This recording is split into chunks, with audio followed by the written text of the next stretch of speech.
What's up guys, my name is Ace, and welcome back to The Breakdown. This is a series where I analyze subscriber gameplay to help you improve. In today's episode, we're going to be covering a domination gameplay on the map Aquarium from Retro80Beatz. Let's get into it.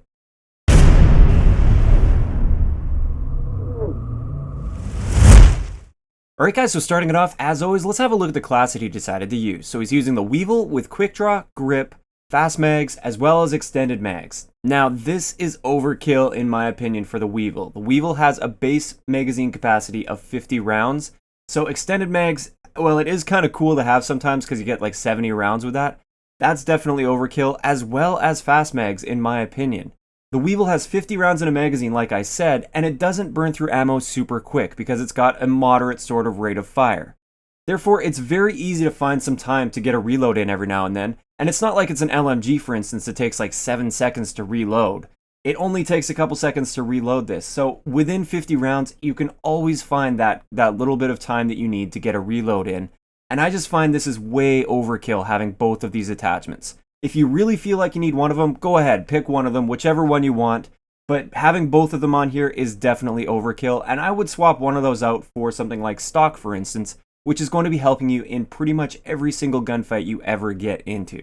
Aside from that, we've got our perks, which are Flak Jacket, Fast Hands, and Tac Mask. And this is basically just like a staple objective perk setup, and I really like it. Absolutely nothing wrong here.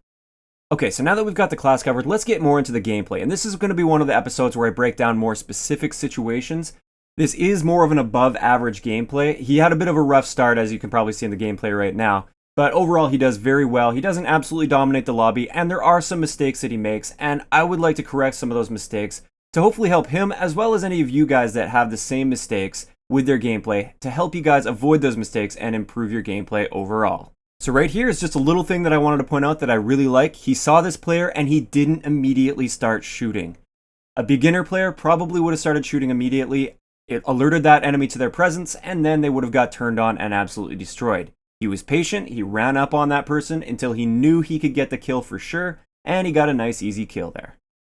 The next thing I want to point out is something that he runs into a few times in this gameplay, and that is challenging while hurt. So he wins this first gunfight, and that's great, but then he immediately rushes out into the open where he's expecting enemies to be. There are going to be enemies in that B area if you just look at the minimap, and I think he knew there were enemies there. He was just feeling a little bit too overconfident, and he rushed out while hurt.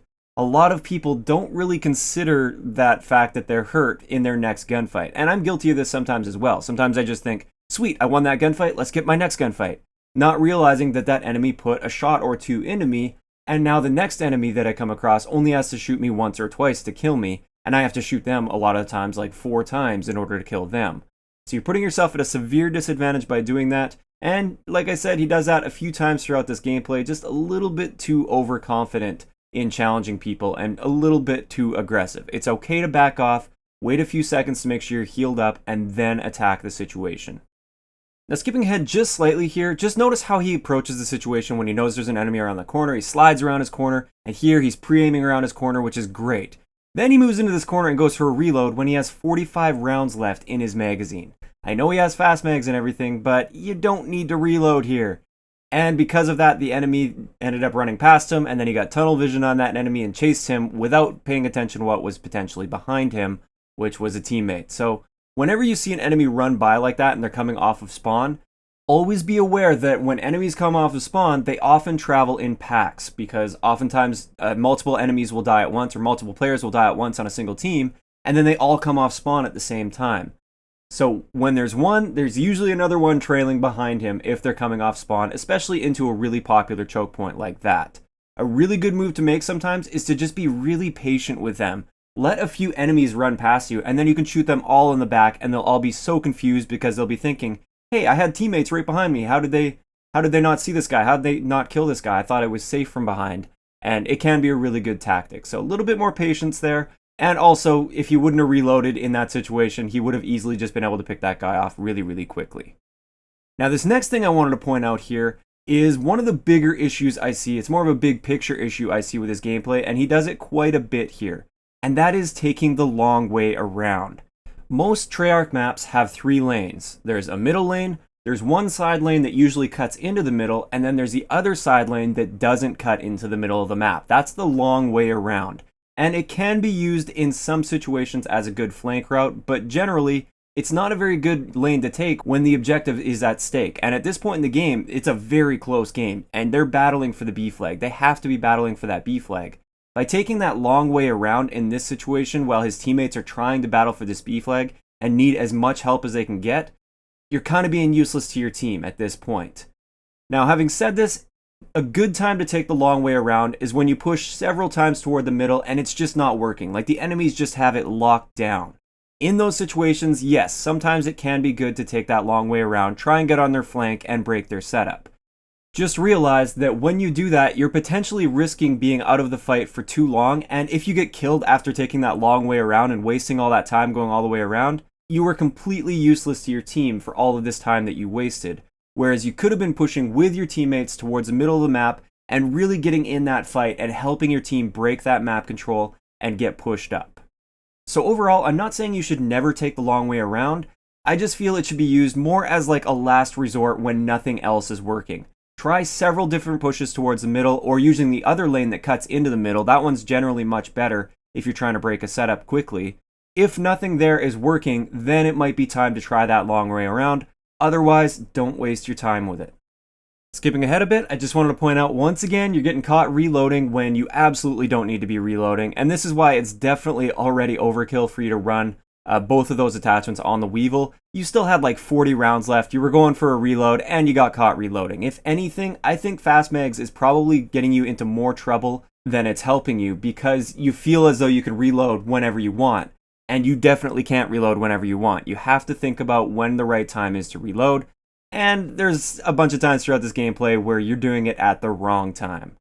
Skipping into the next round here, he did change up classes, but that doesn't really matter. We're not going to look at both classes because he ends up switching back to the Weevil class anyways. I just wanted to point out how much time you waste by taking this long way around. I know I'm coming back to that same topic again, but I really want to hammer this home. He's once again taking that long route around, and he wastes almost a full minute of gameplay doing this twice, and he only gets 1 kill in that full minute of gameplay. He is way more capable of getting many, many more kills than 1 kill per minute. But by pushing this long way around, he's keeping himself out of the fight and not really being that useful to his team. And for him also, for his personal score, he's not getting any kills or anything. It's not really helping him at all either. So go easy on taking that long route around. Skipping ahead again, one thing I really like that he does throughout this gameplay, he earns a couple Cerberus throughout the gameplay. I like where he always calls it in. He tries to call it in right on the B flag, and a lot of people didn't know you could do that. There is a big hole in the roof right above the B flag, and you can call your Cerberus in right there. Most people will just call it in like off spawn or somewhere else, but that is like the best place you could possibly call it in on this map, because then it just kind of roams around within the B room itself, where it's going to maximize its kills. So, nice little thing to point out with the gameplay that I really liked. The next thing I really like is how he handles this particular gunfight here against 2 enemies. He's using cover well, and he's also strafing within that cover. A lot of people will just stand still on a piece of cover, and at least they're using cover at that point. But they're still a fairly easy target to hit for a decent player because they're not moving at all. When you combine strafing with cover, it makes you a very, very powerful opponent to kill, and very difficult opponent to kill, because not only does the enemy have to worry about the smaller target that you're presenting, you're also moving that smaller target back and forth, and it just makes it that much harder to kill you. You may notice in that gunfight, he didn't get shot once, and that was against 2 enemies, so that was great. Had he just stood still behind the cover, it's likely that second enemy would have at least hit him a few times, but he didn't hit him once. So there we go, that's going to wrap it up for today's episode of The Breakdown. If you'd like me to break down one of your gameplays in a future episode, all you have to do is send a link to an unlisted video of your raw gameplay, no commentary, no music or anything on it, just a raw gameplay at least 720p in quality. If you send that to the email address listed in the description below, I will have a look at it eventually, and I just might analyze it for a future episode. Keep in mind, I do have quite a long list of submissions, so there's no guarantees that I will end up getting to yours. If you enjoyed the video, a like rating is always appreciated, and don't forget to subscribe for more if you haven't already. I'll talk to you guys next time.